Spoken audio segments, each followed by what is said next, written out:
तो चलिए दोस्तों, आप लोग देख रहे हैं भोजपुरी पेज और आप लोग का फिर से स्वागत है हमारे भोजपुरी पेज में। तो दोस्तों हम बता दें कि आज हम आप सबको आज सबसे बड़ा अपडेट बताने वाला हूं। तो दोस्तों अगर आपको अपडेट जाना है तो अगर हमारे चैनल में नए हैं तो चैनल को सब्सक्राइब कर लें, क्योंकि भोजपुरी इंडस्ट्री का हर खबर सबसे पहले आपको भोजपुरिया पेज में देखने को मिलेगा।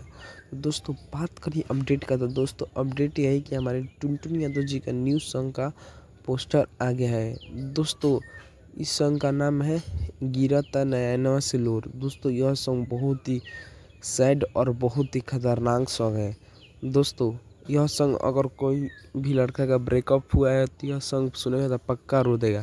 तो दोस्तों बात करिए इस गाने का राइटर, तो इस गाने का राइटर है हमारे सुनील सागर जी। दोस्तों बात करें इस गाने में म्यूजिक डायरेक्टर, तो इस गाने में म्यूजिक डायरेक्टर है हमारे विकी वॉक्स। दोस्तों हम बता दें कि यह सॉन्ग सिर्फ टुनटुन यादव जी की आवाज़ में आने वाला है। और दोस्तों यह song RPT music YouTube channel से रिलीज होगा।